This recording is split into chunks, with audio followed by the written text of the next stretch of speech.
बच्चों, मैं पूनम राठौड़ राजस्थान सरकार और वेदांता के CSR इनिशिएटिव ई कक्षा में आपका स्वागत करती हूं, जिसके टेक्निकल पार्टनर है मिशन ज्ञान। तो बच्चों, हमने पढ़ा था चैप्टर 5 द समिट विदिन। आज के वीडियो में बच्चों हम उसी चैप्टर के क्वेश्चन एंड आंसर्स करेंगे। तो चलिए शुरू करते हैं। फर्स्ट देखिए बच्चों, standing on Everest the writer was, यानी लेखक जो थे, ठीक है, वो वहाँ पे खड़े थे। कहाँ पे? एवरेस्ट पे। तो उनकी कैसी भावनाएं थी, उनको कैसा महसूस हो रहा था? Overjoyed, very sad, jubilant and sad, very sad. आगे बढ़ते हैं। The emotions that gripped him was one of, यानी कौन सी भावना ने उनको घेर रखा था? Victory over hurdles, humility and a sense of smallness, greatness and self importance, joy of discovery. Answer है humility and a sense of smallness. Third की तरफ बढ़ते हैं। The summit of the mind refers to, यानी मस्तिष्क का जो शिखर है उससे क्या, उससे रिलेवेंट आपको क्या करना है बच्चों? जो इसमें से मैच नहीं हो रहे हम उसी को क्या करेंगे? टिक करेंगे, ठीक है। Great intellectual achievements, the process of maturing mentally and spiritually, overcoming personal ambitions for common welfare, living in the world of thought and imagination, the triumph of mind over worldly pleasures for a noble cause, a fuller knowledge of oneself। तो बच्चों, हमको इसमें से तीन जो है उनको क्या करना? चूज करना है। आंसर्स देखते हैं। The process of maturing mentally या spiritually, overcoming personal ambitions for common welfare, और living in the world of thought and imagination, ठीक है। तो आपको कर लेने हैं। आगे बढ़ते हैं।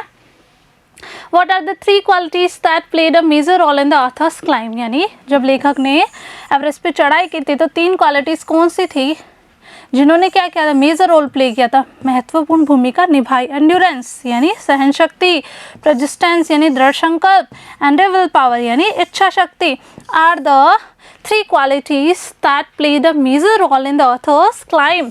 आगे बढ़ते हैं। Question number second, why is adventure? बच्चों, एडवेंचर मतलब साहसिक कार्य और रोमांच दोनों होता है, ठीक है। तो जो भी रोमांच है which is risky also pleasurable, यानी वो खतरनाक होने के साथ साथ सुखप्रद क्यों होता है, ठीक है। The adventure which is risky is also pleasurable because man takes light in overcoming obstacles। जैसा कि बच्चों हमने पढ़ा था कि जो भी रोमांच भरे काम है, ठीक है, जो भी साहसिक कार्य, वो खतरनाक होने के साथ साथ क्या होते हैं? प्लेजरेबल भी होते हैं, यानी सुखप्रद भी होते हैं, आनंददायक भी होते हैं। क्यों? क्योंकि व्यक्ति को अपनी बाधाओं पर जीत पाकर क्या मिलती है? बहुत ही ज़्यादा खुशी मिलती है। After having done something adventurous, यानी कुछ साहसिक या कुछ रोमांचकारी काम करने के बाद उसको ऐसा महसूस होता है। कैसा महसूस होता है? Man feels the sense of battle, उसको ऐसा लगता है उसने कोई युद्ध लड़ा और उसको वो जीत चुका है।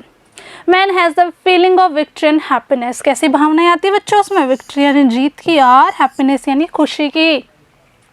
What was it about Mount Everest that the author found irresistible, यानी माउंट एवरेस्ट के बारे में से कौन सी बात थी जो ऑथर को लगी कि वो क्या है? अप्रतिरोधात्मक है। द ब्यूटी, उसकी सुंदरता, अलूफनेस, उसका एकांतपन, शक्ति, रगनेस, उबड़ खाबड़ जो है, एंड द डिफ़िकल्टीज, और जो भी परेशानी उसके रास्ते में आई थी वो उसको लग रही थी इररेजिस्टिबल। चले आगे।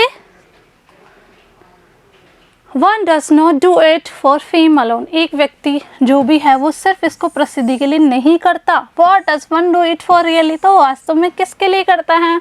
Really, one climbs a high peak for the satisfaction, यानी जो ऊंची चोटी पर क्यों चढ़ता है वो व्यक्ति? सेटिस्फैक्शन के लिए, संतोष के लिए, और deep urge to rise above one surround, अपने ही परिवेश में ऊपर उठने के लिए, ठीक है। And for reaching a Fuller knowledge of himself, और अपने प्रति पूरा ज्ञान हासिल करने के लिए। चलते हैं आगे।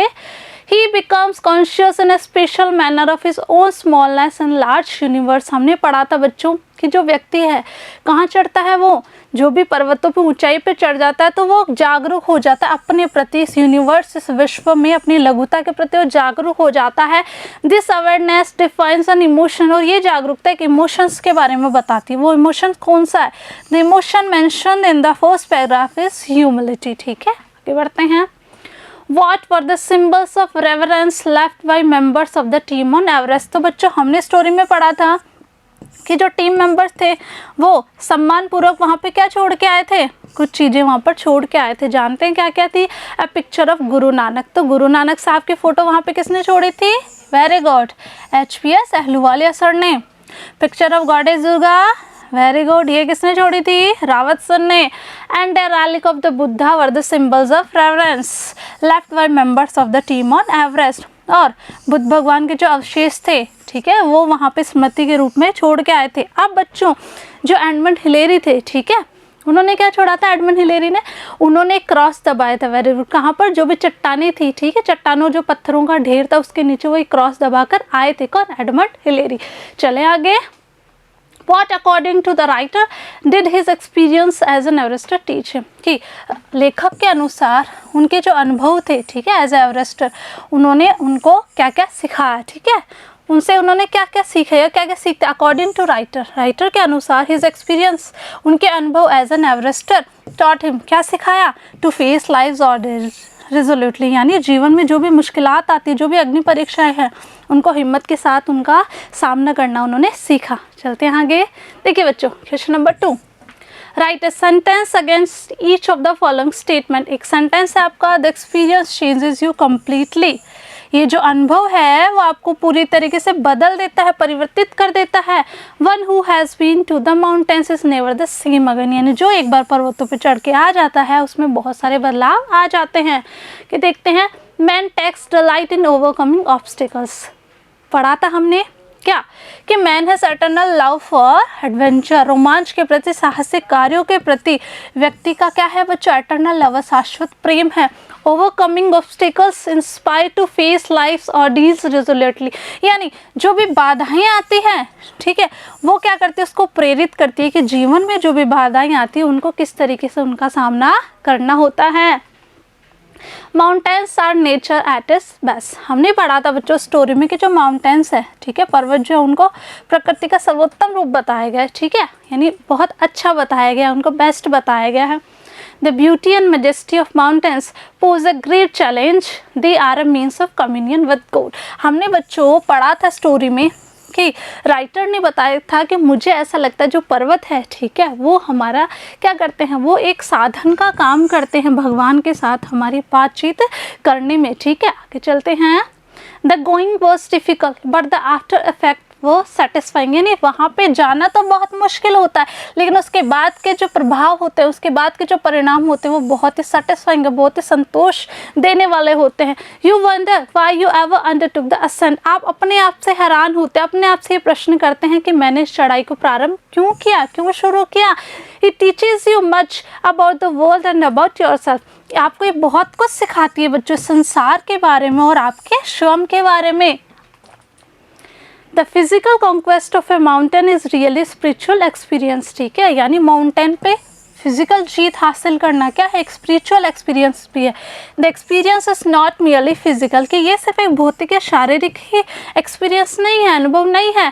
इट इज़ इमोशनल, ये इमोशनल भी है बच्चों, ठीक है, यहाँ पर एक ही एल आएगा, ठीक है, एक ही एल करना, एक कट करना, emotional. It is spiritual, spiritual भी है। इट चेंजेस यू कम्प्लीटली, और ये पूरी तरीके से आपको बदल देता है। तो बच्चों, मैं मिलूँगी आपसे नेक्स्ट वीडियो में। इसी चैप्टर के कुछ क्वेश्चन एंड आंसर्स अपन फिर से सॉल्व करेंगे, ठीक है, इसके आगे के डिस्कस करेंगे। ओके, तब तक के आपको क्या करना है? ये सारे क्वेश्चन एंड आंसर्स कर लेने हैं। मैं मिलूँगी आपसे नेक्स्ट वीडियो में, तब तक के लिए पढ़ते रहिए, आगे बढ़ते रहिए। Thank you.